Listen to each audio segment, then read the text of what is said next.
तर्क संग्रह ग्रंथ में विचार चल रहा है प्रत्यक्ष प्रमा अर्थात प्रत्यक्ष ज्ञान। उसका लक्षण किया था क्या? इंद्रियार्थ सन्निकर्षजन्यम ज्ञानम प्रत्यक्षम। तब वो इंद्रिय और अर्थ के सन्निकर्ष से जो ज्ञान उत्पन्न होता है उसको प्रत्यक्ष ज्ञान बोलते हैं। तो वो प्रत्यक्ष ज्ञान जिन सन्निकर्ष से उत्पन्न होता है वो सन्निकर्ष कितने प्रकार के हैं, प्रश्न उपस्थित हुआ था। तब जाकर बताया कि वो सन्निकर्ष 6 प्रकार का है। कौन कौन? संयोग, संयुक्त समवाय, संयुक्त समवेत समवाय, समवाय समवेत समवाय और विशेषण विशेष्य भाव। 6 प्रकार का सन्निकर्ष बताया। उसमें घट का प्रत्यक्ष होने के लिए कौन सन्निकर्ष? संयोग। द्रव्य का प्रत्यक्ष होने के लिए संयोग सन्निकर्ष। द्रव्य में रहने वाले गुण अथवा द्रव्य में रहने वाली जाति उनका प्रत्यक्ष यदि करना हो, भले वो चाक्षुष प्रत्यक्ष हो, त्वच हो, चाहे मानस हो, तो उस समय कौन सन्निकर्ष? संयुक्त समवाय, है कि नहीं? रासन प्रत्यक्ष भी हो सकता है कि नहीं? घ्राणज भी होता है, क्योंकि द्रव्य में रहने वाला गुण गंध वगैरह उनका तो इंद्रिय से प्रत्यक्ष होता है। और अब आगे गुण में रहने वाली जाति, जैसे रूप में रूपत्व, गंध में गंधत्व आदि, उन गुण में रहने वाली जातियों का प्रत्यक्ष होने के लिए कौन सन्निकर्ष बताया था? संयुक्त समवेत समवाय।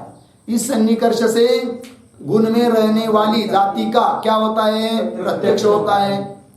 चाक्षुष प्रत्यक्ष होता है, त्वच, मानस, रासन, है कि नहीं? ये सब होता है, बताया था। चलिए, तो 3 चीज का प्रत्यक्ष होने के लिए 3 सन्निकर्ष अभी तक का चिंतन हुआ। घट का रूप में रहने वाला रूपत्व। इतनी बात समझ में आई? घट का प्रत्यक्ष के लिए कौन सन्निकर्ष? संयोग। घट रूप का प्रत्यक्ष के लिए संयुक्त समवाय। और रूप में रहने वाले रूपत्व जाति का प्रत्यक्ष के लिए समवेत समवाय। समझ में आई इतना? अब समझ लीजिए, थोड़ी कल्पना करेंगे हम लोग। ध्यान दीजिए भाई, पुस्तक मत पढ़िए, ध्यान दीजिए। क्या कि 3 सन्निकर्ष मानना पड़ रहे आपको यहाँ। घट के लिए अलग, घट रूप के लिए अलग, और रूप में रहने वाली रूपत्व जाति के लिए अलग। यदि ऐसा कुछ कर सकते हैं क्या कि अंतिम तीसरा जो सन्निकर्ष है संयुक्त समवेत समवाय, क्या संयुक्त समवेत समवाय, ये जो सन्निकर्ष है तीसरा, इस सन्निकर्ष से ही यदि घट का प्रत्यक्ष हो पाएगा तो संयोग सन्निकर्ष स्वतंत्र घट प्रत्यक्ष के लिए मानने की जरूरत नहीं पड़ेगी। बराबर? और घट का रूप प्रत्यक्ष के लिए कौन सन्निकर्ष माना था? संयुक्त समवाय। यदि घट रूप का भी प्रत्यक्ष संयुक्त समवेत समवाय इस सन्निकर्ष से हो जाएगा तो मानने की जरूरत नहीं पड़ेगी। किसको? संयुक्त समवाय, इस सन्निकर्ष को। बात समझ में आई? तो किया जा सकता है या नहीं, इसका विचार करना है कि तीसरा जो सन्निकर्ष है संयुक्त समवेत समवाय, इसके द्वारा यदि घट का भी प्रत्यक्ष हो सकेगा, घट रूप का भी प्रत्यक्ष यदि हो सकेगा और रूपत्व का भी प्रत्यक्ष यदि हो सकेगा, तो पहले 2 अर्थात संयोग और संयुक्त समवाय, ये 2 सन्निकर्ष मानने की जरूरत नहीं पड़ेगी, लाघव हो जाएगा। है कि नहीं? हो सकता है कि वीर? तो हो सकता है। पूर्व पक्षी कहता है हो सकता है, जरूरत नहीं पहले 2 सन्निकर्ष मानने की। कौन कह रहा है? लेकिन पूर्व पक्षी। तब पूर्व पक्षी को पूछेंगे, भाई ठीक है बताओ, तो घटाना तो पड़ेगा ना। घट का प्रत्यक्ष के लिए हमने संयोग सन्निकर्ष माना है और आप कह रहे हो कौन? संयुक्त समवेत समवाय। तो कैसे घटाओ? तो पूर्व पक्षी घटाता है, ध्यान दीजिए। तो पूर्व पक्षी बोलता है एक काम करो, हम लोग क्या करेंगे, घट का प्रत्यक्ष करना है और घट समवाय संबंध से किस में रहता है? कपाल में, अगदी बराबर। अवयव में, अवयवी, अवयव में समवाय संबंध से रहता है। अवयवी हुआ घट, कार्य, कार्य को बोलते हैं अवयवी। तो घट किस में रहता है समवाय संबंध से? कपाल में। कपाल के भी तो कुछ अवयव होंगे ना, तो कपाल समवाय संबंध से किस में रहेंगे? कपालिका में। कपाल के अवयव कपालिका, समझ में आया? घट समवाय संबंध से कहाँ रह रहा है? कपाल में, बराबर। कपाल समवाय संबंध से कहाँ रहे? कपालिका में। इतनी बात समझ में आई। अब हम क्या करेंगे, जब घट का प्रत्यक्ष करना है ना, तो चक्षु का संयोग घट के साथ नहीं मानेंगे। फिर क्या करेंगे? तो चक्षु का संयोग मानेंगे कपालिका के साथ। चक्षु का संयोग किसके साथ मानेंगे? कपालिका। चक्षु संयुक्त, संयुक्त हुए कपालिका, उसमें समवाय संबंध से कपाल, उसमें समवाय संबंध से घट। चक्षु का घट के साथ कौन संबंध? संयुक्त समवेत समवाय। नहीं समझ में आया? समझ में आया, लेकिन ये संभव कहाँ से स्वामी? क्यों संभव नहीं है? अगर मान लेंगे घट विशाल बहुत बड़ा घट है, हाँ। अगर हम हमारे आंखें सामर्थ्य नहीं है उतने बड़ा घट देखने के लिए, अब हम बोलेंगे कि छोटे छोटे कणों में, और ये कण जाके घट बना हुआ है, ये केवल कल्पना कर सकते हैं, लेकिन इतना ही बड़ा है, ये कैसा है? क्यों नहीं? कितना ही बड़ा हो, इतना बड़ा पेड़, इतना बड़ा ट्रेन दिखाई देती है आंखों से, तो घट के इसी से बड़ा होगा क्या? होकर कितना बड़ा होगा घट? तो हुआ कि नहीं? चक्षु संयुक्त तो कौन हुए? कपालिका। उसमें समवाय संबंध से कौन? कपाल। और उसमें समवाय संबंध से कौन? घट। फिर चक्षु का घट के साथ कौन सन्निकर्ष? संयुक्त समवेत समवाय। फिर संयोग मानने की जरूरत है क्या? हटा दो संयोग को। कौन बोल रहा है? पूर्व पक्षी। समझ में आया? अब रह गई बात किसकी? संयुक्त समवाय। तीन चीजें, घट, घट का रूप, रूपत्व। तो रूपत्व के प्रत्यक्ष के लिए ही संयुक्त संवेद समवाय, उसमें कोई दिक्कत नहीं है। घट के लिए नहीं हो रहा था, वो घटा दिया। अब रह गई बीच वाली बात, कौन? रूप का प्रत्यक्ष। तो रूप का प्रत्यक्ष के लिए कौन सन्निकर्ष माना था? संयुक्त समवाय। कौन माना है सिद्धांतियों ने? संयुक्त समवाय। पूर्व पक्षी बोलता है संयुक्त समवाय की जरूरत नहीं, संयुक्त समवेत समवाय इसी से प्रत्यक्ष हो जाएगा। किसका? रूप का भी। घट का हुआ ना, रूप का भी। बोलेंगे कैसे घटाओ? तो घटाता है पूर्व पक्ष। देखिए, चक्षु का संयोग अब हम मानेंगे, रूप का जब प्रत्यक्ष करना है ना, तब चक्षु का संयोग हम मानेंगे कपाल के साथ। किसके साथ मानेंगे? कपाल के साथ। फिर कपाल में समवाय संबंध से कौन है? घट। घट में समवाय संबंध से कौन है? रूप। फिर चक्षु का रूप के साथ कौन सन्निकर्ष हुआ? संयुक्त समवेत समवाय। बात समझ में आएगी नहीं? चक्षु संयुक्त कौन? कपाल। कपाल, कपाल, कपालिका नहीं, कपाल। अब कपाल लेना है। कपाल में समवाय संबंध से कौन? घट। उस घट में समवाय संबंध से कौन? रूप। फिर चक्षु का रूप के साथ कौन सन्निकर्ष? संयुक्त समवेत समवाय। बात समझ में आई? घट का प्रत्यक्ष के लिए भी संयुक्त समवेत समवाय, घट रूप का प्रत्यक्ष के लिए भी संयुक्त समवेत समवाय, और रूपत्व का प्रत्यक्ष के लिए भी संयुक्त समवेत समवाय। संयुक्त समवेत समवाय। एक ही सन्निकर्ष से काम तीनों का होगा कि नहीं? फिर पहले दो सन्निकर्ष माने हैं आपने, कौन कौन? संयोग और संयुक्त समवाय।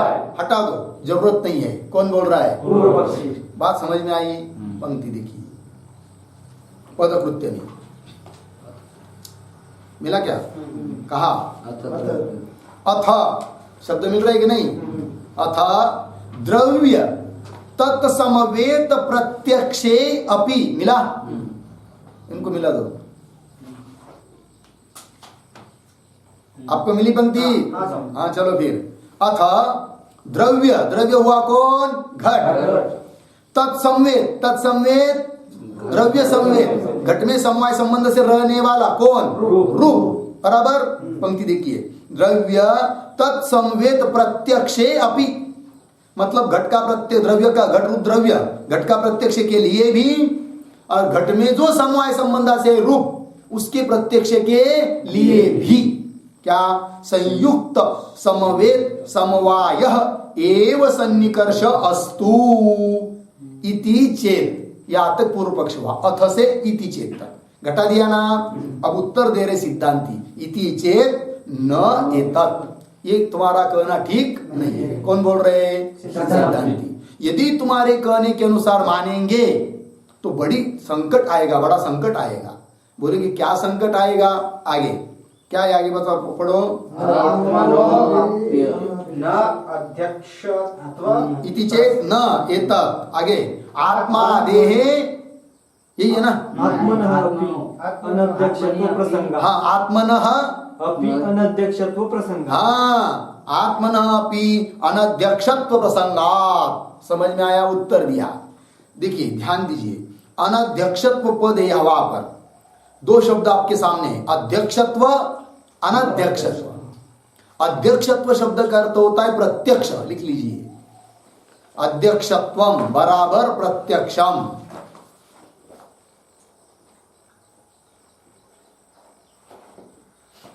हो गया।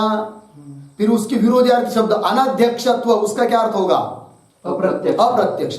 समझ में आया? लिख लीजिए, अनध्यक्षत्व बराबर अप्रत्यक्ष।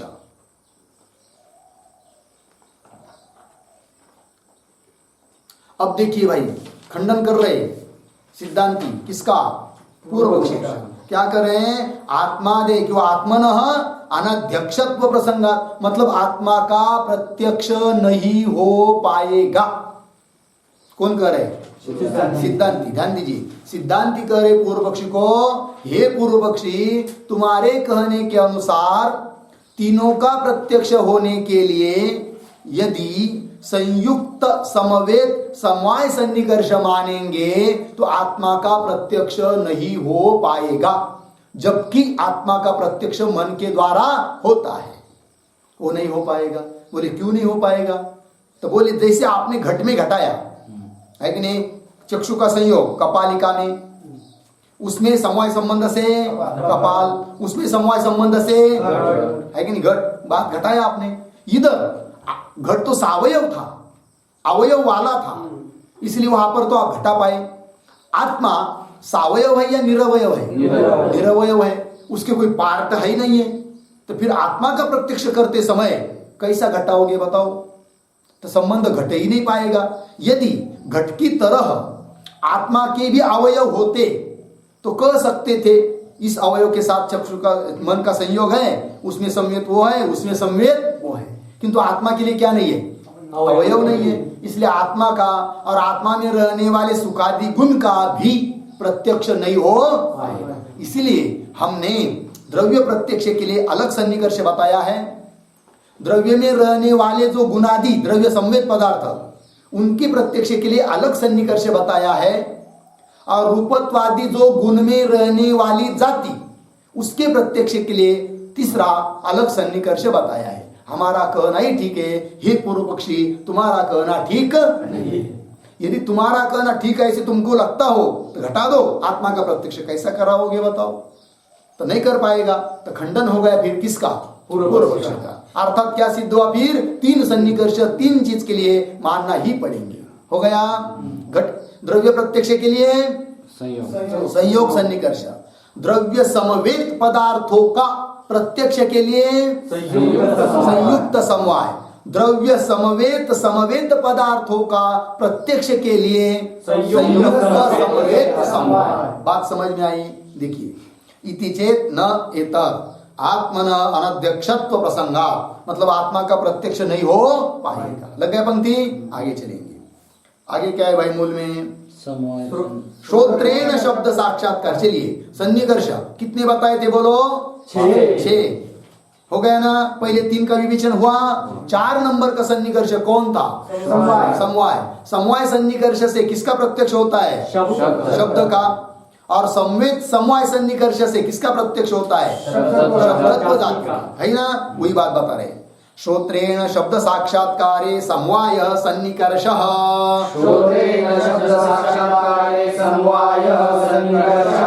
कर्ण विवर्वर्ति आकाशस्य श्रोत्रत्वात् शब्दस्य आकाश गुणत्वात्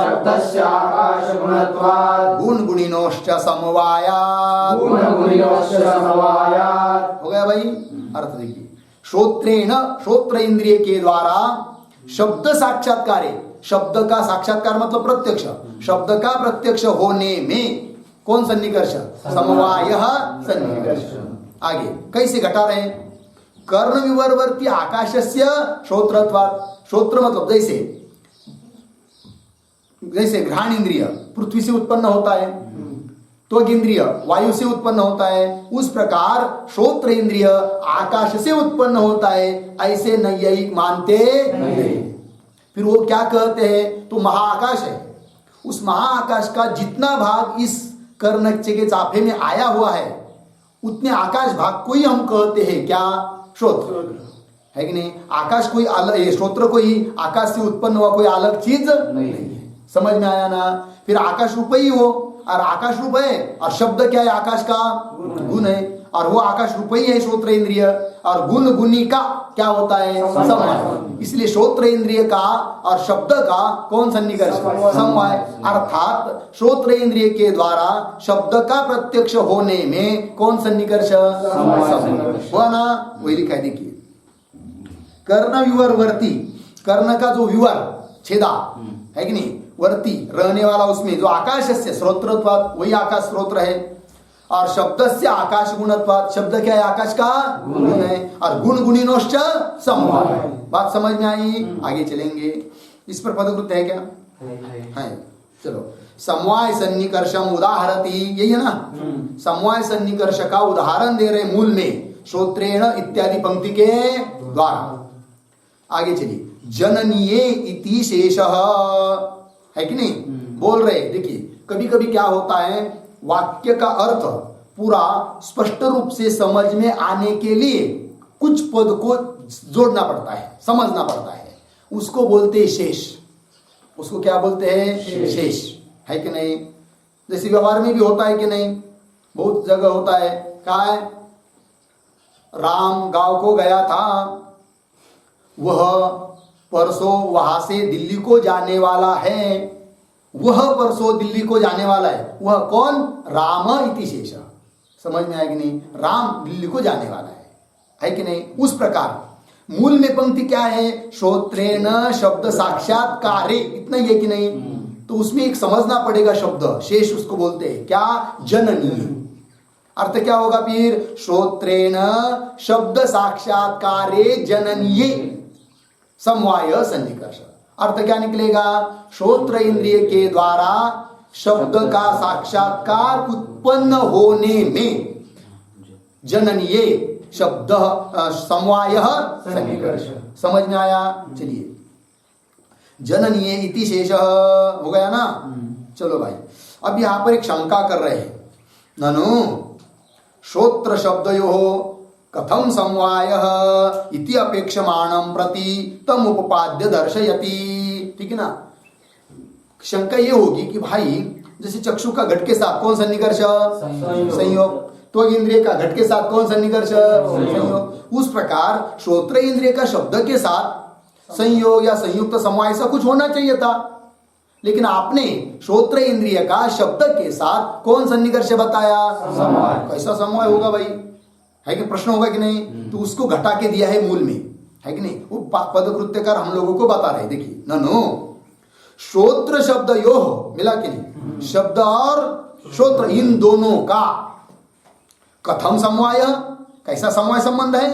इति अपेक्षमाणम प्रति, ऐसा जानने की किसी को यदि अपेक्षा हो तब, तम प्रति ऐसे पुरुष के लिए तम उपपाद्य दर्शयति, है कि नहीं? वो समवाय कैसा है दोनों का, उसका उपादन करके दिखा दे रहे ग्रंथकार मूल में। कौन से पंक्ति के द्वारा? कर्ण इति, असं म्हटलं की नहीं? इसका मतलब ऊपर की पंक्ति, कर्ण विवरवर्ती आकाशस्य श्रोत्रत्वात् शब्दस्य आकाश गुणत्वात् गुण गुणिनोश्च समवाय, इस पंक्ति के द्वारा समझा दिया है। क्या समझा दिया इस पंक्ति के द्वारा? श्रोत्र इंद्रिय का और शब्द का समवाय कैसा है, इस बात को समझा दिया है। समझ में आया? आगे चलेंगे, ध्यान दीजिए। तो बात हो गई पूरी। क्या अर्थ निकला? श्रोत्र इंद्रिय के द्वारा शब्द का प्रत्यक्ष होने में कौन सन्निकर्ष? समवाय। बराबर। समवाय किसको कहते हैं? वो तो गुनगुनी का होता है समवाय, कहा किसका होता है पूछा नहीं। समवाय कह, समवाय मतलब क्या, शुरू में गया एकदम नित्य संबंध समवाय गया कि नहीं, कहां पर, उद्देश्य प्रकरण में गया है ना। किसको बोलते समवाय, नित्य संबंध समवाय। समवाय मतलब नित्य संबंध का नाम है समवाय। नित्य का मतलब होता है जो उत्पन्न नहीं होता है, क्या उत्पन्न नहीं होता है, उसको क्या बोलते हैं, नित्य संबंध। इतनी बात समझ में आई, ध्यान दीजिए भाई, पुस्तक छोड़ दीजिए। अब देखिए चक्षुरेंद्रिय के द्वारा घट का प्रत्यक्ष होता है कि नहीं, बराबर। तो क्या प्रत्यक्ष होता है, उस प्रत्यक्ष ज्ञान का आकार क्या है, अयम घट। ये प्रत्यक्ष ज्ञान उत्पन्न हुआ, प्रत्यक्ष प्रमा उत्पन्न हुई, बराबर। उस प्रत्यक्ष प्रमा का करण कौन है, कौन, लेकिन प्रत्यक्ष प्रमा का करण प्रत्यक्ष है, कौन है, चक्षुरेंद्रिय। चक्षुरेंद्रिय से उत्पन्न हुआ है कि नहीं, अयम घट ये ज्ञान। तो अयम घट ये प्रत्यक्ष प्रमा उत्पन्न हुई, उसके लिए करण कौन, चक्षु, अर्थात प्रमाण कौन, चक्षु। समझ में आया। अब दोनों में व्यापार कौन बताओ, क्यों कि करण उसको कहते हैं व्यापारवत् असाधारणम कारणम करणम। क्या क्या, व्यापारवत् असाधारणम कारणम करणम। प्रत्यक्ष प्रमा जो उत्पन्न हुई है अयम घटः, उसके लिए करण चक्षु है। हम तब कहेंगे, असाधारण कारण तो है लेकिन व्यापार वाला बताना पड़ेगा। तो व्यापार कौन है बताओ, तो व्यापार कौन होता है, चक्षुरेंद्रिय का और घट का संयोग, ये व्यापार है। क्या, चक्षुरेंद्रिय और घट का संयोग, ये क्या है, व्यापार। समझ में आया। और उस संयोग रूप व्यापार वाला कौन है, चक्षु। इसलिए चक्षु क्या हुआ, करण, प्रमाण। समझ में आया। अब बताइए व्यापार का लक्षण उस संयोग में घटाना पड़ेगा, क्योंकि उसको व्यापार बताया आपने। व्यापार का लक्षण किया था, क्या किया था, द्रव्यान्यत्वे सति तज्जन्यत्वे सति तज्जन्य जनकः व्यापारः। बोलो एक बार, द्रव्यान्यत्वे सति तज्जन्यत्वे सति तज्जन्य जनकः व्यापारः। समझ में आया। देख क्या है कि नहीं व्यापार का लक्षण। हाँ देखिए, चक्षु और घट इनका संयोग, ध्यान दीजिए पुस्तक में मत देखिए, चक्षु और घट इनका संयोग। संयोग द्रव्य है क्या, नहीं, लक्षण घटा रहे उसमें, संयोग में संयोग द्रव्य है क्या, तो द्रव्य से अन्य है, क्योंकि गुण है वो। लेकिन द्रव्यान्यत्वे सति पहला पद गया, तज्जन्यत्वे सति, तत् शब्द से लेंगे चक्षु, तत् से किसके लेंगे, तत्चक्षु, तज्जन्यत्वे सति तत्चक्षु, तज्जन्यत्वे सति चक्षुजन्यत्वे सति। चक्षु से उत्पन्न है कि नहीं वो संयोग, किसका संयोग, चक्षु और घट का संयोग, चक्षु से उत्पन्न है ना। इतनी बात लगी। आगे वाला तज्जन्यत्वे सति, इसके बाद क्या है, तज्जन्य जनकः तत्चक्षु, तज्जन्य चक्षुजन्य, तज्जन्य चक्षुजन्य कौन, अयम घट इत्याकारक प्रमा, अयम घट इत्याकारक प्रमा ज्ञान। उस प्रमा ज्ञान का जनक तज्जन्य जनक, जनक उत्पन्न करने वाला वो संयोग है कि नहीं है। लक्षण गया। फिर पुनः एक बार, द्रव्यान्यत्वे सति, द्रव्य से अन्य वो संयोग है कि नहीं, कौन संयोग, चक्षु और घट का संयोग, द्रव्य से अन्य लक्षण है ना। पहला पाठ गया।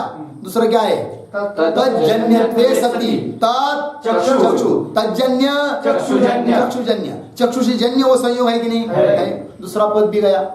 तीसरा तज्जन्य जनकः तत्चक्षु, तज्जन्य चक्षुजन्य कौन, संयोग, प्रमा। दूसरी बार क्या लेना है, अयम घट इत्याकारक प्रमा, प्रत्यक्ष ज्ञान, उसका जनक वो संयोग है कि नहीं है। क्योंकि संयोग ही नहीं होता तो अयम घट ये ज्ञान उत्पन्न होता क्या, तो तीनों पद गए कि नहीं संयोग में, अर्थात लक्षण का क्या हुआ, समन्वय। बात समझ में आई। तो फिर चक्षु के द्वारा अयम घट ये जो प्रत्यक्ष प्रमा उत्पन्न होती है, उस समय व्यापार कौन, चक्षु घट का संयोग, और उस व्यापार वाला करण कौन, चक्षु, चक्षु प्रमाण हुआ चक्षु। इतनी बात समझ में आई। चलिए, श्रोत्र इंद्रिय के द्वारा किसका प्रत्यक्ष होता है, शब्द का प्रत्यक्ष होता है। श्रोत्र इंद्रिय का और शब्द का कौन सन्निकर्ष, श्रोत्र इंद्रिय के द्वारा किसका प्रत्यक्ष होता है? शब्द का। श्रोत्र इंद्रिय का और शब्द का कौन सन्निकर्ष? क्यों इतना दिक्कत हो रही है समवाय बताने में? 1000 बार बताया है कि श्रोत्र इंद्रिय आकाश का एक भाग है, आकाश ही हो, और आकाश का और लिखा ना कर्ण विवर्वर्ती आकाश से श्रोत्रत्वात् शब्द से आकाश गुणत्वात् गुण गुणिनोष्ट समवायात, बताया कि नहीं? और स्पष्ट लिखा है श्रोत्रेण शब्द साक्षात्कारे समवाय सन्निकर्ष। तो भी दिक्कत हो रही है आप लोगों को। तो वहां पर भी समवाय होना चाहिए ना? समवाय तो बता रहा है ना। वहां पे समझिए चक्षु और दृश्य का जब है, दृश्य के द्रव्य का सिद्धांत पक्के है। द्रव्य का संयोग होता है, द्रव्य का संयोग होता है। चक्षु भी द्रव्य है, घट भी द्रव्य है, इसलिए वहां संयोग ही मानना पड़ेगा, वहां समवाय नहीं मान सकते। समझ में आया कि नहीं? इतनी बात समझ में आई? श्रोत्र इंद्रिय के द्वारा किसका प्रत्यक्ष होता है? शब्द का। श्रोत्र इंद्रिय का शब्द के साथ कौन सन्निकर्ष? ऐसा बताओ फिर, कौन सन्निकर्ष? समवाय सन्निकर्ष है, बराबर। अब यदि समवाय को व्यापार बनाना हो तो उसमें लक्षण घटना चाहिए, व्यापार का लक्षण तो घटता है कि नहीं? देखो क्या लक्षण है व्यापार का? द्रव्यान्यत्वे सति तज्जन्यत्वे सति तज्जन्यजनकः व्यापारः। किसमें लक्षण ले जाना है? समवाय में। ध्यान दीजिए भाई, किसमें? समवाय में। तो द्रव्यान्यत्वे सति, द्रव्य से अन्य है कि नहीं? कौन? समवाय। पहला पद तो गया, क्योंकि द्रव्य नहीं है वो, नवद्रव्य में थोड़ी आता है समवाय। समवाय स्वतंत्र द्रव्य पदार्थ है। समझ में नहीं आया? तो द्रव्यान्यत्वे सति पद गया कि नहीं? किसमें? समवाय में। फिर आगे वाला देखिए, तज्जन्यत्वे सति तत्श्रोत्र तत्श्रोत्र तज्जन्यत्वे सति श्रोत्रजन्यत्वे सति, है क्या वो समवाय? श्रोत्र से उत्पन्न होता है क्या समवाय? होता है। श्रोत्र से समवाय उत्पन्न होता है क्या? पहले ही बताया था समवाय का लक्षण क्या है, बताओ करके, जो उद्देश्य प्रकरण में गया है। क्या? नित्य संबंध समवाय। नित्य का मतलब क्या होता है? जो उत्पन्न नहीं होता है। समवाय उत्पन्न नहीं होता है। चिंतन कम पड़ रहा है क्या? समवाय उत्पन्न होता है क्या? नहीं होता है। नित्य संबंध को क्या बोलते हैं? समवाय। फिर तज्जन्यत्वे सति श्रोत्रजन्यत्वे सति, श्रोत्र से जन्य वो समवाय है क्या? श्रोत्र शब्द का समवाय श्रोत्र से जन्य है? नहीं है। लक्षण नहीं घट रहा है क्या? ऐसा लग रहा है कि बहुत की जंगल में छोड़ दिया। क्या कठिन है इसमें? लक्षण घट रहा है क्या? फिर पूर्व पक्षी बोलता है लक्षण तो घट नहीं रहा है, और व्यापार तो बताना पड़ेगा भाई, क्योंकि करण यदि श्रोत्र इंद्रियों को बनाना है तो करण किसको कहते हैं? व्यापारवत् असाधारणम कारणम करणम, है कि नहीं? शब्द का जो प्रत्यक्ष होता है उसके लिए करण किसको बनाना है? शब्द को, श्रोत्र को। किसको बनाना है? श्रोत्र, बराबर। लेकिन करण का लक्षण उसमें तब घटेगा जब व्यापार मिलेगा, और व्यापार तो समवाय बन नहीं रहा है, और व्यापार के बिना तो श्रोत्र इंद्रिय को करण नहीं कर पाएंगे। समझ में आएगी नहीं? फिर व्यापार कौन है बताओ? समझ में आया प्रश्न? पंक्ति देखिए,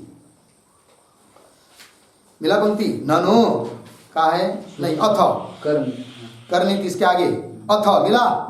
समवायस्य नित्यत्वेन, मिला पंक्ति? समवाय संबंध नित्य होने के कारण शब्द प्रत्यक्ष कह व्यापार, शब्द का प्रत्यक्ष होने में कौन व्यापार है बताओ? इति चेत, ये क्या हुआ? प्रश्न। समझ में आया? प्रश्न समझ में आया अभी तक? ध्यान दीजिए, प्रश्न समझने के लिए इतना व्याख्यान करना पड़ा। समझ में आया? अब उत्तर देना है। उत्तर ये देना है उसको कि बोल रहे सिद्धांती कि श्रोत्र इंद्रिय के द्वारा शब्द का प्रत्यक्ष होता है, उस समय व्यापार है, लेकिन समवाय व्यापार नहीं है। श्रोत्र इंद्रिय का और शब्द का जो संबंध है समवाय, वो व्यापार नहीं है। फिर बोलेंगे ठीक है, नहीं तो नहीं वो व्यापार। दूसरा बताओ, हमको क्या है? व्यापार चाहिए। ठीक है, उत्तर देंगे श्रोत्र, क्या क्या? श्रोत्र और श्रोत्र इंद्रिय बराबर, और मन, क्या लेंगे? मन। इनका संयोग व्यापार है। क्या है? कौन कौन? श्रोत्र इंद्रिय। ध्यान दिया, पुस्तक में मत देखिए, पुस्तक बंद करके रखिए। श्रोत्र इंद्रिय और मन का संयोग। क्या जरूर देख रहे हैं? उधर पुस्तक बंद करने के लिए कह दिया, उधर देख रहे हैं। हमारी बड़बड़ व्यर्थ हो जाएगी। और लक्ष्य नहीं देना तो बाहर बैठ के सुनो करो, फिर हमारा लक्ष्य उधर नहीं जाएगा। ध्यान दो। श्रोत्र इंद्रिय और मन का संयोग क्या? व्यापार बनाना है। कौन व्यापार बनाना है? श्रोत्र इंद्रिय मन का संयोग। मन का संयोग क्या बनाना है? व्यापार। किसके लिए? श्रोत्र इंद्रिय के द्वारा जब शब्द का प्रत्यक्ष होता है तो उस प्रत्यक्ष के लिए व्यापार कौन? श्रोत्र और मन का संयोग। ध्यान दीजिए कैसे। किसी भी इंद्रिय के द्वारा अपने अपने विषय का जब प्रत्यक्ष होता है, क्या क्या? किसी भी इंद्रिय के द्वारा, कोई भी इंद्रिय, चक्षु, त्वक, कोई भी अपने विषय का जब उससे प्रत्यक्ष होता है, तब तो उसके पहले उस इंद्रिय के साथ मन का संयोग होना आवश्यक होता है। मन का संयोग आवश्यक होता है।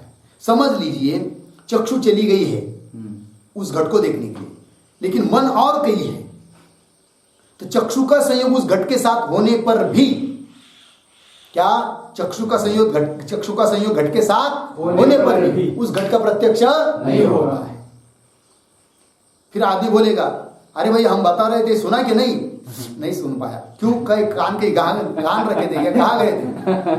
पार्ट में बैठे हो, श्रोत्र इंद्रिय भी आए, तो क्या बोलेगा आदमी? मेरा मन कहीं गया था। इसका मतलब मन का और श्रोत्र का क्या नहीं था? संयोग नहीं था। इसलिए बार बार बताना पड़ता है कि इधर ध्यान दो। क्योंकि मन बहुत भटकता है ना। हाँ, तो उसको भटकाने नहीं देना है। उसको बोलना 1 घंटा इधर उधर कहीं नहीं जाना। समझ में आया? तभी समझ में आता है। तो चलिए, तो ये बात तो समझ में आई ना। किसी भी इंद्रिय के द्वारा किसी भी विषय का जब प्रत्यक्ष करना है तो उस इंद्रिय के साथ पहले क्या होना चाहिए? मन का संयोग। बरोबर। श्रोत्र के साथ भी मन का संयोग चाहिए कि नहीं? चाहिए। अब जिन दोनों का संयोग होता है, क्या क्या? जिन दोनों का संयोग होता है, वह संयोग उससे उत्पन्न रहता है। जैसे घट और पट का संयोग हुआ, वो संयोग किससे उत्पन्न हुआ है? घट और पट से। 2 हस्त का संयोग हुआ, वो संयोग किससे उत्पन्न हुआ है? 2 हस्तों से। बात समझ में आई? वैसे श्रोत्र का और मन का संयोग हुआ, फिर वो संयोग किससे उत्पन्न हुआ है? श्रोत्र और मन से। बात समझ में आई कि नहीं? श्रोत्र और मन से। और दूसरी बात, वो संयोग नहीं रहेगा, श्रोत्र और मन का संयोग नहीं रहेगा, तो शब्द का प्रत्यक्ष हो सकता है क्या? नहीं। इसका मतलब शब्द का प्रत्यक्ष होने के लिए श्रोत्र मन का संयोग कारण है कि नहीं? है। इतनी बात समझ में आई? चलिए, और श्रोत्र और मन का संयोग ही होगा, दूसरा संबंध नहीं, क्योंकि श्रोत्र भी द्रव्य है, आकाश है तो आकाश द्रव्य है, और मन भी दोनों का संबंध संयोग, और संयोग उत्पन्न होता है, कोई दिक्कत भी नहीं। अब लक्षण घटाएंगे व्यापार का। बोलो, व्यापार का लक्षण क्या है? द्रव्यान्यत्वे सति तज्जन्यत्वे सति तज्जन्यजनकः व्यापार। है कि नहीं? किसको कहाँ लक्षण ले जाना है? श्रोत्र। कहाँ लक्षण ले जाना है? व्यापार। कौन पर? यहाँ पर व्यापार किसको बनाना है? श्रोत्र और मन का संयोग, इसको व्यापार बनाना है। तो श्रोत्र मन के संयोग में लक्षण ले जाना है। किसमें? श्रोत्र और मन के संयोग। बात समझ में आया? देखिए, द्रव्यान्यत्वे सति, श्रोत्र और मन का संयोग द्रव्य है क्या? द्रव्यान्यत्वे सति, पहला पद गया। दूसरा पद क्या है? बोलो, तज्जन्यत्वे सति। तत् शब्द से लेंगे श्रोत्र, तज्जन्यत्वे सति, श्रोत्रजन्यत्वे सति। तो श्रोत्र से जन्य है कि नहीं वो संयोग? है। मन से भी जन्य है, लेकिन श्रोत्र से जन्य है कि नहीं? तज्जन्यत्वे सति, दूसरा पद भी गया। तीसरा पद क्या है? बोलो, तज्जन्य जनकः श्रोत्र, तज्जन्य श्रोत्रजन्य। कौन? शब्द का प्रत्यक्ष, श्रोत्र, तज्जन्य श्रोत्रजन्य। कौन? शब्द का प्रत्यक्ष, उसका जनक, तज्जन्य जनक, श्रोत्र मन का संयोग है कि नहीं? है। तो लक्षण चला गया, तो व्यापार बन गया। समझ में आया? कौन व्यापार बना? श्रोत्र मन का संयोग। कौन से प्रमा के लिए? श्रोत्र से उत्पन्न होने वाली जो शब्द का ज्ञान, शब्द प्रत्यक्ष, उसके लिए श्रोत्र प्रत्यक्ष, श्रोत्र प्रत्यक्ष, उसके लिए करण कौन? श्रोत्र। व्यापार कौन? श्रोत्र मन का संयोग। बात समझ में आई? तो हो गया व्यापार वाला असाधारण कारण कौन? श्रोत्र इंद्रिय, इसलिए उसको करण कहो, कोई दिक्कत नहीं। समझ में आएगी नहीं? समवाय बन नहीं पा रहा था तो बना दिया किसको? संयोग। हो गया। पंक्ति पढ़िए क्या लिखा है? इति चेत क्या ये शब्द श्रोत्र मन संयोगो वा इति गृहाण।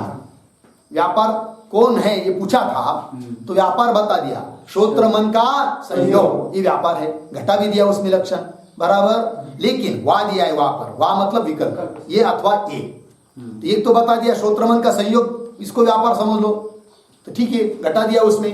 दूसरा क्या है? शब्द श्रोत्र मन संयोगो वा, शब्द नहीं है क्या? क्या है? पढ़ो फिर।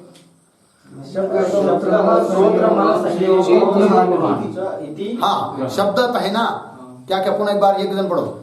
शब्द श्रोत्र मन संयोग। शुद्ध पढ़ो भाई एक जन कोई भी। हाँ शब्दः श्रोत्र मनः संयोगो, शब्द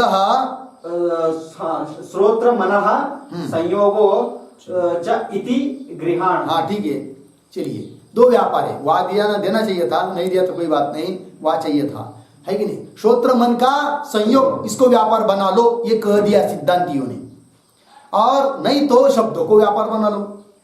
किसको? शब्द को। तो बोलेंगे शब्द कैसा व्यापार होगा भाई? समझ में आया? समझ में आ रहा है कि नहीं? व्यापार किसको बनाना है अभी? शब्द को। व्यापार का लक्षण उसमें घटना चाहिए। शब्द गुण है, शब्द गुण, उसका गुणी कौन है? आकाश, मतलब आकाश से उत्पन्न होता है कौन? शब्द। इतनी बात समझ में आई? और श्रोत्र क्या है? आकाश ही है। श्रोत्र क्या है? आकाश। अर्थात आकाश से उत्पन्न होता है शब्द, है कि नहीं? अर्थात श्रोत्र से उत्पन्न होता है, क्योंकि श्रोत्र आकाश एक ही है कि नहीं? तब देखिए लक्षण घटाइए शब्द में, और शब्द विषय रहेगा तब तो शब्द का प्रत्यक्ष होगा। शब्द विषय ही नहीं है, कोई बोल ही नहीं रहा है, तो कुछ प्रत्यक्ष होगा क्या? तो शब्द जैसे घट का प्रत्यक्ष होने के लिए कारण घट भी है कि नहीं? पट का प्रत्यक्ष होने के लिए कारण पट भी है कि नहीं? उस प्रकार शब्द का प्रत्यक्ष होने के लिए कारण शब्द भी है कि नहीं? बराबर। तो शब्द प्रत्यक्ष के लिए कारण शब्द भी है ना? बराबर। अब लक्षण घटाइए किसमें? शब्द में। व्यापार बनाना है किसको? व्यापार का लक्षण बोलो। द्रव्यान्यत्वे सति तज्जन्यत्वे सति तज्जन्यजनकः व्यापार। व्यापार किसको बनाना है अभी? शब्द को। लक्षण कहाँ ले जाना है? शब्द में। देखिए पहला पहला पहला पहला पद क्या है? द्रव्यान्यत्वे सति। शब्द द्रव्य है क्या? नहीं। क्यों नहीं द्रव्य? गुण है। द्रव्य से अन्य हुआ शब्द, बराबर।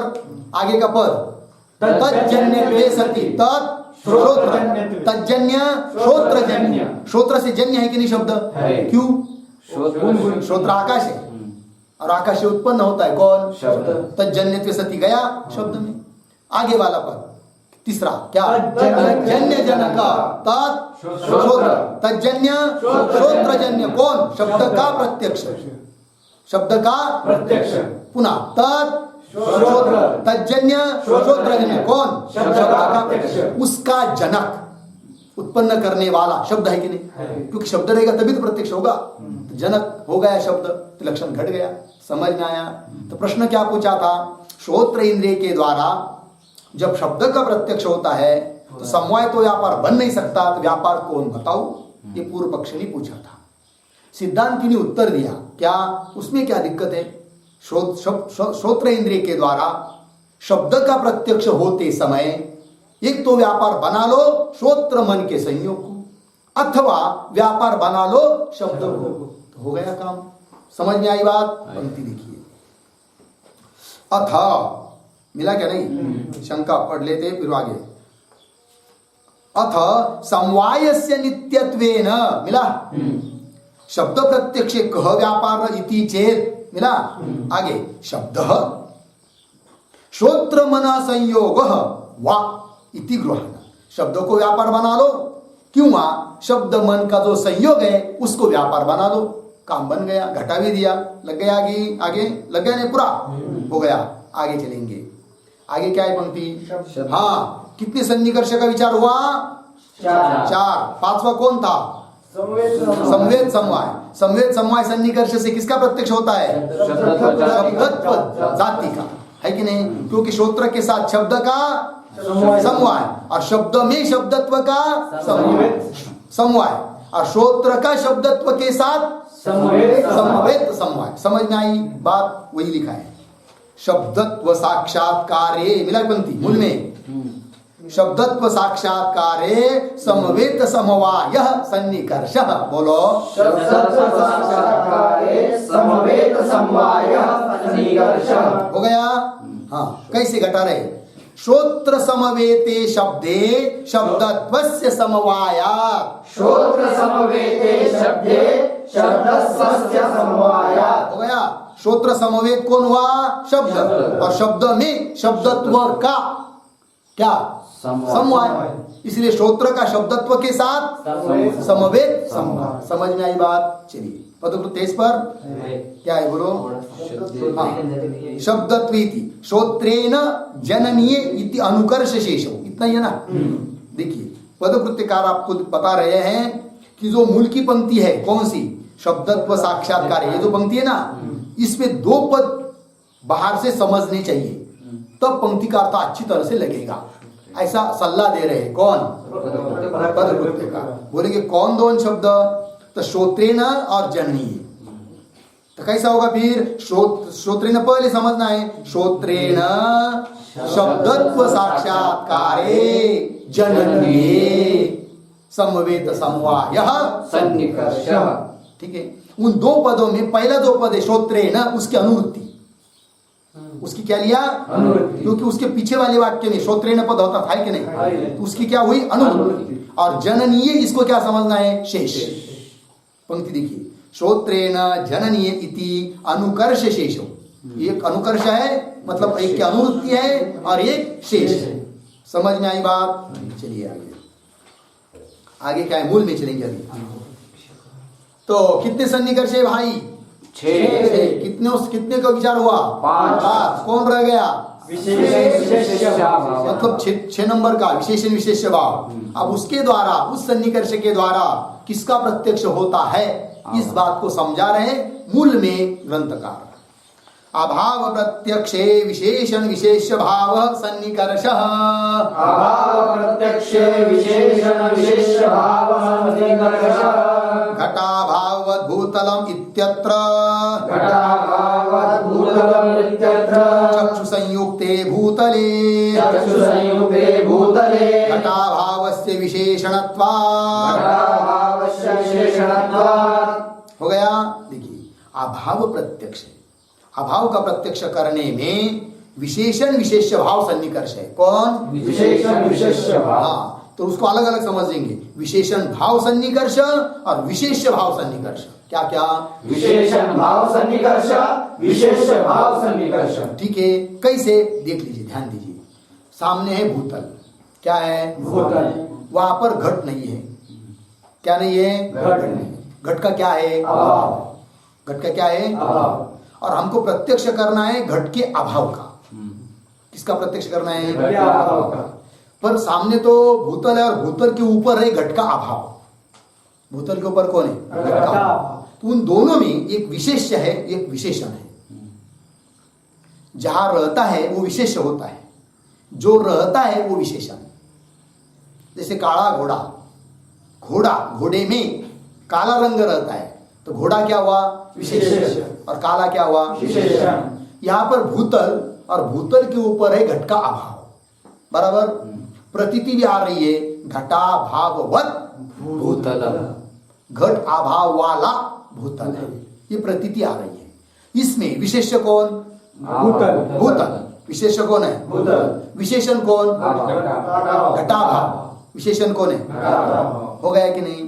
तो देखिए, चक्षु का संयोग किसके साथ है? भूतल के साथ। चक्षु का संयोग किसके साथ है? भूतल के साथ। और भूतल में घटाभाव किस संबंध से? विशेषणता संबंध से। कौन संबंध से? विशेषणता। क्योंकि विशेषण रूप से रह रहा है वो, विशेषणता संबंध से। फिर चक्षु का उस घटाभाव के साथ कौन सन्निकर्ष? चक्षु संयुक्त विशेषणता। क्या बोलेंगे? चक्षु संयुक्त विशेषणता। ये सन्निकर्ष बन गया। क्या सन्निकर्ष? चक्षु संयुक्त विशेषणता। है कि नहीं? चक्षु की जगह इंद्रिय शब्द ले सकते हैं, क्योंकि किसी इंद्रिय के द्वारा किसका अभाव प्रत्यक्ष हो सकता है? तो इंद्रिय और संयोग की जगह संबद्ध करेंगे, इंद्रिय संबद्ध विशेषणता। क्या? इंद्रिय संबद्ध विशेषणता। इंद्रिय संबद्ध कौन हुआ? भूतल, और उसमें विशेषण है कौन? घटाभाव। समझ में आया? इंद्रिय संबद्ध विशेषण।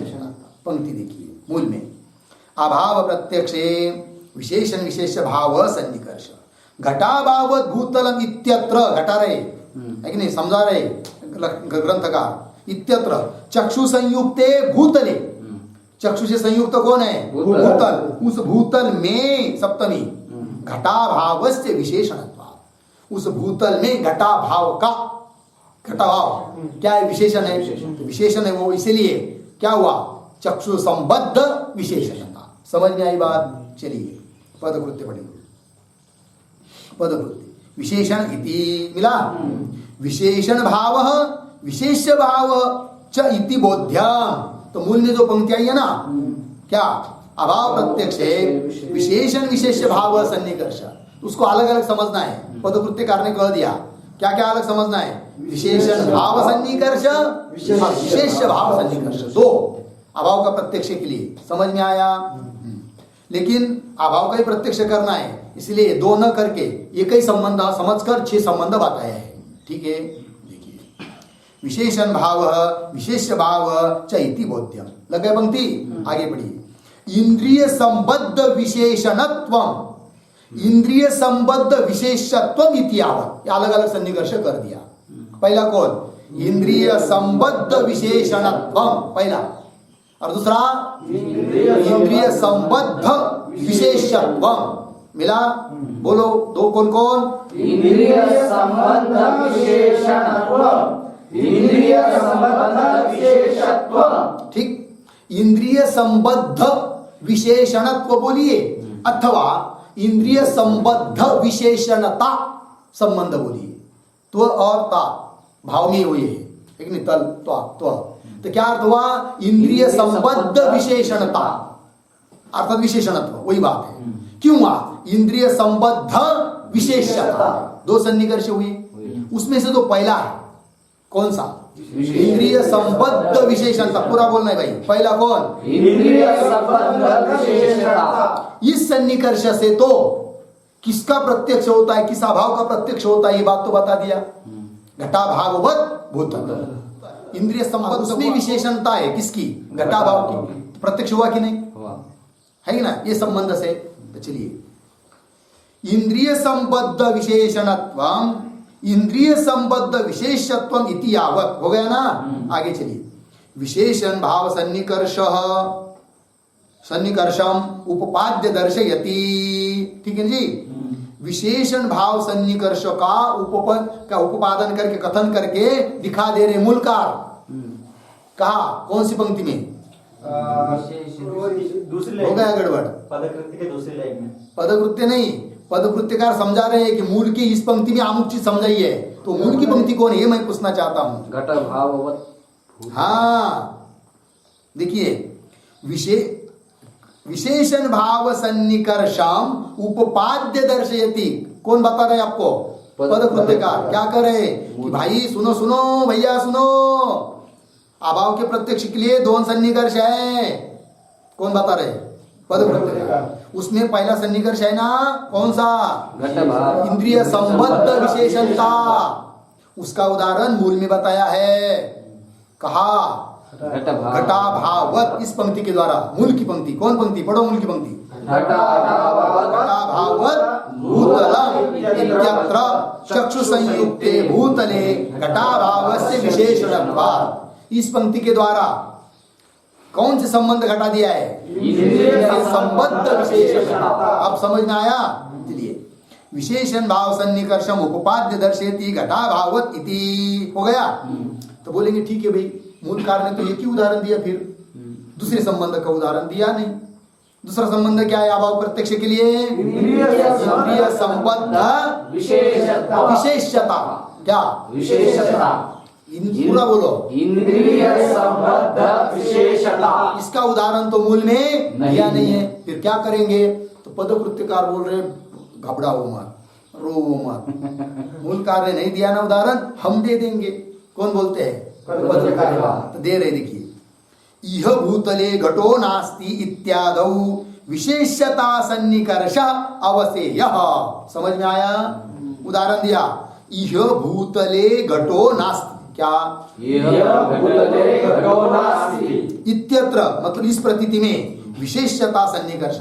विशेषता मतलब दूसरा, इंद्रिय संबद्ध विशेषता, ये सन्निकर्ष। अवसेय, अवसेय मतलब निश्चितव्य, निर्णीत, यह अर्थ है। क्यों? सप्तम्यन्तस्य विशेषणत्वात्। क्या लिखा है? सप्तम्यन्तस्य विशेषणत्वात्। हाँ, ध्यान दीजिए भाई, सप्तम्यंत जो पद है वो विशेषण होता है। सप्तम्यंत मतलब सप्तमी विभक्ति वाला जो पद है उसको क्या कहेंगे? विशेषण। ठीक है, अब देखिए, अभाव, भूतल पर घट का अभाव है। क्या क्या? घट का बोलते जाओ, भूतल पर घट का अभाव। उस अभाव की प्रतीति दो तरह से आ रही है। समझ में आया? पहले है घटाभाववत् भूतलम। बोलो, घटाभाववत् भूतलम। अर्थ क्या हुआ? घट अभाव वाला भूतल। विशेष्य कौन? भूतल, बराबर। विशेषण कौन? घटाभाव। विशेषण कौन? घटाभाव, बरोबर। और इस समय घटाभाव का प्रत्यक्ष करने के लिए कौन सन्निकर्ष? इंद्रिय संबद्ध विशेषणता। समझ में आई? एक हुआ, एक बात छोड़ दीजिए। दूसरी रीति से भूतल पर घटाभाव है, बराबर, लेकिन प्रतीति पहली की तरह नहीं आ रही है। पहली प्रतीति क्या आई थी? घटाभाववत् भूतल। क्या प्रतीति आई थी? घटाभाववत् भूतल। अब प्रतीति थोड़ी अलग आ रही है। प्रतीति क्या आ रही है अभी? भूतले घटो नास्ति। क्या क्या? भूतले घटो नास्ति। भूतले घटो नास्ति। भूतले कौन विभक्ति? सप्तमी। घटो कौन विभक्ति? सप्तमी। घटो प्रथमा विभक्ति। घटः पदच्छेद करने नहीं आता है अभी। भूतले घटो नास्ति, भूतले घटः नास्ति। तो भूतले कौन विभक्ति? सप्तमी। सप्तमी। घटः प्रथमा है कि नहीं? और नास्ति नास्ति। नास्ति क्या है वो? क्रियापद। इतना समझ में आई? अर्थ क्या होगा? भूतल में घट नहीं। और सप्तम्यंत जो पद होता है वो विशेषण होता है। सप्तम्यंत पद कौन है यहाँ पर? भूतले। तो भूतल क्या हुआ फिर यहाँ पर? विशेषण। पहले विशेषण कौन हुआ था? घटाभाव, वो विशेषण था, और भूतल विशेषण था। अब ऐसा नहीं है, अब विशेषण कौन हुआ? भूतल सप्तम्यंत है। समझ में आया? और विशेष्य कौन हुआ? घटाभाव। विशेष्य कौन हुआ? घटाभाव। बात समझ में आई? देखिए, प्रतीति क्या आई? प्रतीति का आकार बताइए। भूतले घटो नास्ति। समझ में आया? चक्षु से संयुक्त कौन है? भूतल। मतलब चक्षु का संयोग किसके साथ है अभी? भूतल के साथ। मतलब किसके साथ? विशेषण के साथ। शाबाश, विशेषण के साथ। भूतल विशेषण है ना, सप्तम्यंत है। तो चक्षु का संयोग किसके साथ? विशेषण के साथ। भूतल के साथ। मतलब किसके साथ? विशेषण के साथ। और उस भूतल में घटा भाव है। किस संबंध? वो घटा भाव क्या है? विशेष। घटा भाव क्या है? विशेष। उसमें रह गई विशेषता। विशेष में क्या रहेगी? विशेषता। तो चक्षु संयुक्त हुआ भूतल, और उस भूतल में विशेषता संबंध से रह रहा है कौन? घटा भाव। फिर चक्षु का घटा भाव के साथ अब कौन सा सन्निकर्ष? इंद्रिय संबद्ध विशेषता। इंद्रिय संबद्ध हुआ भूतल, और उसमें विशेषता किसकी? घटा भाव की, है कि नहीं? फिर घटा भाव का प्रत्यक्ष हो रहा है ना अभी। संबंध कौन सा? इंद्रिय संबद्ध विशेषता। समझ में आया भाई? दो सन्निकर्ष। पहला इंद्रिय संबद्ध विशेषता। इंद्रिय संबद्ध विशेषता, तब अभाव का प्रत्यक्ष हुआ। उस समय प्रतीति क्या आई? घटाभाववत् भूतलम, बराबर। इस प्रतीति में अभाव का प्रत्यक्ष हुआ किस सन्निकर्ष से? इंद्रिय संबद्ध विशेषता। समझ में आया? इंद्रिय संबद्ध कौन? भूतल। उसमें विशेषणता किसकी? घटाभाव हो गया। अब दूसरा है कि नहीं? दूसरी प्रतीति उसका आकार भूतले घटो नास्ति, भूतले घटो नास्ति, बराबर। यहाँ पर विशेषण कौन? भूतल। विशेष्य कौन? घटाभाव। चक्षु का संबंध किसके साथ? भूतल के साथ, अर्थात किसके साथ? विशेषण के साथ। हाँ? विशेषण के साथ। उस विशेषण भूतल में घट किस संबंध से? विशेषता। फिर चक्षु का उस घटाभाव के साथ कौन सन्निकर्ष? इंद्रिय संबद्ध विशेषता। इंद्रिय संबद्ध कौन हुआ? भूतल। और उसमें विशेषता किसकी? घटाभाव की। समझ में आया? फिर अभाव का प्रत्यक्ष के लिए दो सन्निकर्ष कैसे है? स्पष्ट हुआ? पंक्ति देखिए पदकृत्य में, यह भूतले, इस भूतल में घटो नास्ति इत्यादौ विशेषता सन्निकर्ष अवसेय। यहाँ पर विशेषता सन्निकर्ष समझना चाहिए। क्यों? सप्तम्यंतस्य विशेषणत्वात्। सप्तम्यंत पद क्या होता है? विशेषण। समझ में आई भाई पूरी बात? आगे चलिए मूल में, एवं सन्निकर्ष षट्कजन्यम ज्ञानम प्रत्यक्षम, एवं सन्निकर्ष षट्कजन्यम ज्ञानम प्रत्यक्षम, तत्करणम इंद्रियम, तत्करणम इंद्रियम, तस्मात् इंद्रियम प्रत्यक्ष प्रमाणम इति सिद्धम, तस्मात् इंद्रियम प्रत्यक्ष प्रमाणम इति सिद्धम, प्रत्यक्षम व्याख्यातम। प्रत्यक्षम व्याख्यातम। हो गया भाई? चलिए, मूल में प्रत्यक्ष प्रमा का लक्षण किया था। क्या किया था? इंद्रियार्थ सन्निकर्षजन्यम ज्ञानम प्रत्यक्षम, इंद्रियार्थ सन्निकर्षजन्य ज्ञानम प्रत्यक्षम हुआ था ना, उसको अभी उपसंहार कर रहे। फिर वो बताने के बाद प्रश्न आया था वो सन्निकर्ष कौन कौन है, तो 6 प्रकार के सन्निकर्ष बताए, और किस सन्निकर्ष से किसका प्रत्यक्ष होता है वो भी बताया। अब उसका उपसंहार इस प्रकार से, एवं इस प्रकार से सन्निकर्ष षट्कजन्यम, 6 प्रकार के सन्निकर्ष से जन्य उत्पन्न होने वाला जो ज्ञान, उसको बोलेंगे क्या? प्रत्यक्ष ज्ञान। समझ में आया? तत्करणम, फिर उस प्रत्यक्ष ज्ञान का जो करण वो कौन है? इंद्रिय। इसलिए इंद्रिय ही क्या हुआ? प्रत्यक्ष प्रमाण। प्रत्यक्ष प्रमाण कौन है ऐसा पूछेंगे तो क्या? इंद्रिय है कि नहीं? वही लिखा है, तत्करणम इंद्रियम, तस्मात् इंद्रिय करण होने के कारण इंद्रियम प्रत्यक्ष प्रमाणम, इंद्रिय ही क्या है? प्रत्यक्ष प्रमाण है। इति सिद्धम, ये बात सिद्ध। पदकृत्य देखिए, प्रत्यक्ष प्रमाण उपसंहरति एवं इति, है कि नहीं? एवं इत्यादि पंक्ति के द्वारा मूलकार क्या बताना चाह रहे हैं? उपसंहार। किसका? प्रत्यक्ष प्रमा का। वही लिखा है पदकृत्यकार ने, प्रत्यक्ष प्रमाण उपसंहरति, प्रत्यक्ष प्रमा का उपसंहार कर रहे हैं मूलकार। किस पंक्ति से? एवं सन्निकर्ष षट्कजन्यम ज्ञानम प्रत्यक्षम। चलिए, उपदर्शित क्रमेण इत्यर्थ, बोलेंगे भाई एवं शब्द आया ऊपर मूल में, एवं शब्द का क्या अर्थ है? तो पदकृत्यकार ने अर्थ दिया एवं शब्द का। एवं मतलब उपदर्शित क्रमेण। उपदर्शित क्रमेण मतलब अभी तक जो क्रम दिखाया, संयोग से अमुक का प्रत्यक्ष होता है, संयुक्त समवाय से इसका प्रत्यक्ष होता है, ये जो क्रम दिखाया ना, इस क्रम से उपदर्शित क्रमेण इत्यर्थ। आगे, ननु सिद्धांते, सिद्धांत मतलब कौन सिद्धांत? न्याय सिद्धांत। सिद्धांते प्रत्यक्ष ज्ञान करणम इंद्रियार्थ सन्निकर्ष किं न स्यात् इति चेत। प्रश्न ये ध्यान दीजिए इधर, क्या हुआ? प्रत्यक्ष प्रमा उत्पन्न हुई, क्या? अयम घट आदि आदि प्रत्यक्ष प्रमा, प्रत्यक्ष ज्ञान उत्पन्न हुआ ना, उसके लिए करण कौन माना है? इंद्रिय। पूर्व पक्षी बोल रहा है कि इंद्रियों को क्यों प्रत्यक्ष प्रमाण मान रहे हो? इंद्रिय और विषय इनके बीच में भी तो कोई पड़ा हुआ है, कौन? सन्निकर्ष।